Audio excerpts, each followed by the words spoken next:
Welcome to today's incredible story. As Franklin Omondi pulled into his grand mansion's driveway, a sight stopped him dead in his tracks. An ambulance was parked outside, its lights casting an eerie red glow across his sculpted lawn. Nurses surrounded a stretcher, and on it lay his daughter, Zawadi, her face pale and lifeless beneath the fluorescent lights.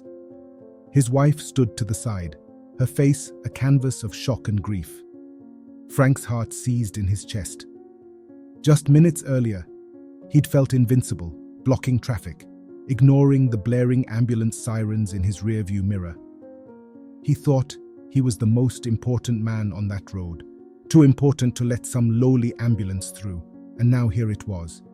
But this time, that ambulance was for him. What happened? Frank stammered, barely able to get the words out. One of the nurses looked at him, eyes filled with a mix of pity and frustration. "Your daughter overdosed, Mr. Omondi. We tried to get here as fast as we could, but we were delayed. If we'd arrived sooner, we might have been able to save her." Frank staggered back, his legs threatening to buckle beneath him. He was reeling, each word the nurse spoke cutting into him like a knife. He felt his carefully constructed world begin to collapse in slow motion. Franklin Omondi had always seen himself as a man destined for greatness. He was the head of one of the world's largest corporations, a company that had brought him fame, power, and wealth beyond his wildest dreams. He had degrees from prestigious universities hanging on his office wall, titles attached to his name, and an entourage wherever he went. For him, life was a competition, and he was winning. Frank didn't see himself as a mere mortal. The way he treated others made that painfully clear. He'd brush past janitors as if they were invisible, bark orders at his driver, and stare down anyone who dared question him. "What do they know?" he'd mutter, convinced that his status put him above everyone else. Frank saw himself as the center of the universe, and the people around him were just stars revolving in his orbit. He was arrogant and believed his degrees, wealth, and accolades made him better than everyone else. To him, everyone was there to serve him. He would never listen to any advice from anyone, not even his wife. He would often be heard saying that he held many degrees and had knowledge that no one could beat. On the particular day that would end up changing his life, Frank had finished a long day of meetings. By the time he was ready to leave the office, traffic was building up as usual in the city's evening rush hour. He climbed into his massive black SUV, flanked by 2 chase cars and a team of bodyguards. "Home," he ordered his driver, not sparing him a glance. As they edged onto the packed highway, the familiar sight of honking cars and impatient drivers greeted them. Frank leaned back, scrolling through emails on his phone, when a piercing siren shattered the monotony. He glanced back in irritation, noticing an ambulance inching closer, sirens blaring and lights flashing. It was clearly trying to maneuver through the cramped lanes. Frank's driver threw him a cautious look in the rearview mirror. "Sir, maybe we should let it through. It's, the law." Frank scoffed, annoyed. "The law? Do you know who I am? I'm just as important as that ambulance." He leaned forward, his voice dripping with arrogance. "Keep going. They can wait." His driver swallowed nervously but obeyed, steering the SUV stubbornly in place. Frank, meanwhile, felt nothing but a smug satisfaction, relishing the idea of delaying some poor soul in need of medical attention. He believed in survival of the fittest, and to him, fitness meant power and wealth. A few cars back, the ambulance driver tried desperately to signal his urgency. He revved the engine, leaned on the horn, and flashed his lights at Frank's SUV, but it was no use. Trapped between barriers on both sides, the ambulance couldn't pass without Frank moving out of the way. The heavy traffic was now getting worse. The few minutes they had wasted going back and forth had worsened the situation, as the other drivers were also unsure what to do. The road became impassable on both sides. The ambulance became trapped between vehicles. Other drivers tried honking and flashing lights in protest, but who was Frank? He would not give in. These uneducated taxi drivers think they can argue with me. Who do they think they are? Do they have multiple university degrees to give them the authority to tell me what to do? Have they even stepped foot in a university to talk to give me instructions?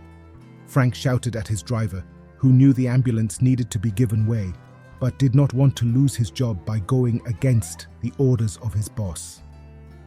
Other drivers came out of their vehicles to confront Frank, but he brandished a gun at them, threatening to shoot anyone who dared challenge him.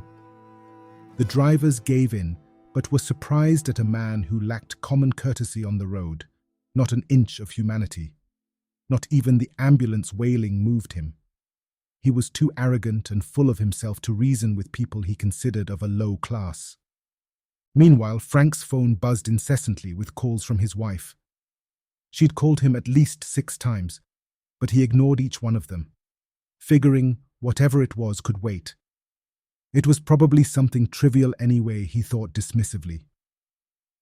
You know, women call over even the smallest of things, he roared at his driver, who was trying to look away from angry drivers around them. He even checked his messages at one point, quickly skimming his wife's frantic texts before putting the phone away. Frank, call me back, it's urgent, something's wrong with Zawadi. But Frank was too busy basking in his own self-importance. He'd tell her he'd had an emergency of his own, an emergency that involved staying put on that road. After what felt like an eternity, traffic finally began to move. The ambulance sped past them as soon as it found an opening, the sirens louder than ever, and Frank watched it disappear into the distance with a smug smirk. Finally, he muttered. Maybe they'll make it next time if they plan their route better, or even better, start their journey early. Thank you for following this story to this point. Please like, comment on this story, and subscribe to this channel for more stories like this. It wasn't until he pulled into his driveway and saw the ambulance waiting at his own house that reality came crashing down. The nurses were moving quickly, speaking in low, hushed voices as they worked around Zawadi's still body.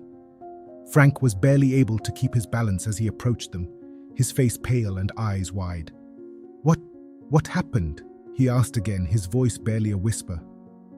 Your daughter overdosed, Mr. Amondi, the nurse repeated, her voice cold. And we lost critical time trying to reach her. She was still breathing when we got the call. But now... Her words trailed off, and she didn't have to finish. The look in her eyes said it all. Frank felt like he'd been punched in the gut. Suddenly, every moment on that road, every second he'd wasted blocking the ambulance, replayed in his mind. His own daughter, Zawadi, had been the one in need, and he, in his arrogance, had been the one keeping her help at bay. His wife approached, her eyes red and hollow. She looked at him with a mixture of despair and anger. Why didn't you answer my calls, Frank? I tried to tell you it was Zawadi. I begged you to come quickly. Her voice broke, and she turned away, unable to look at him. Frank's entire world crumbled in that moment.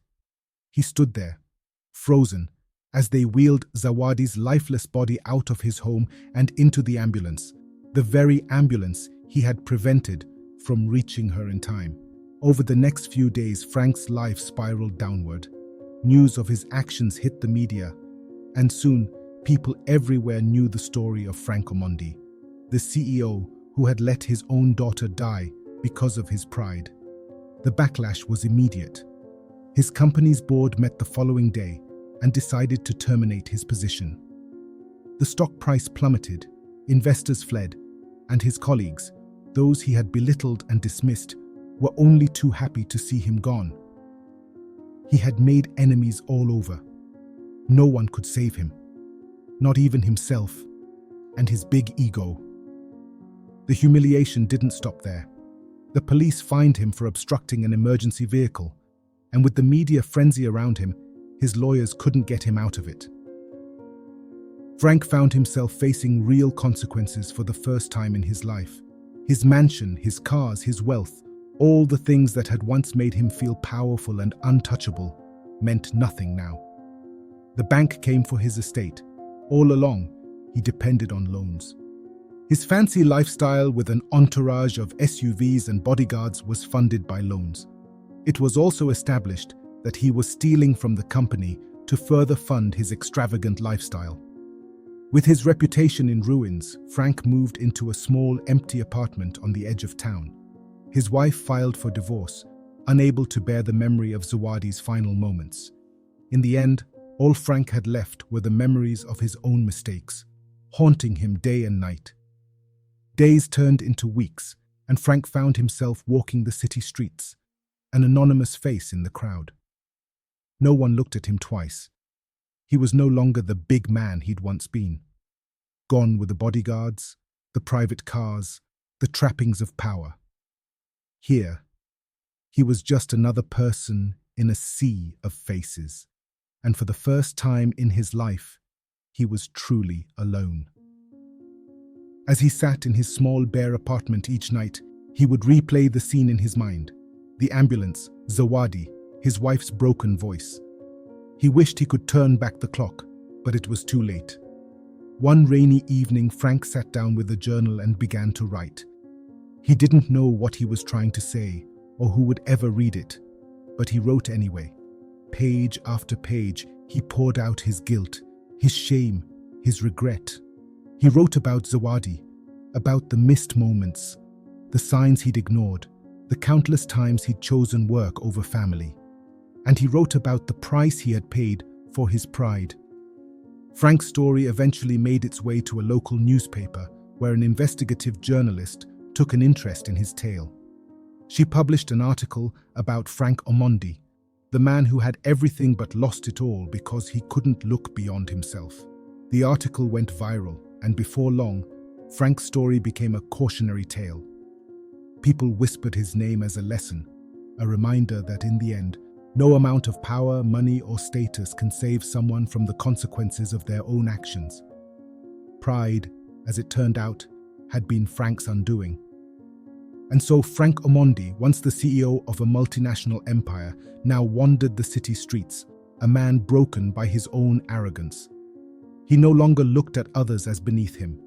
He knew now that life was fragile, that every person mattered, and that the greatest measure of a person's worth was not in their titles or wealth, but in their kindness and humility. From a big man, he had become a humble one, a man who had learned, far too late, that greatness is not measured by power, but by compassion.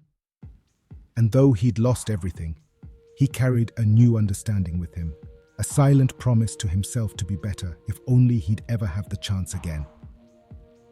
Thank you for following this story to this point. Please like, comment on this story, and subscribe to this channel for more stories like this. Cheers, and have a good one.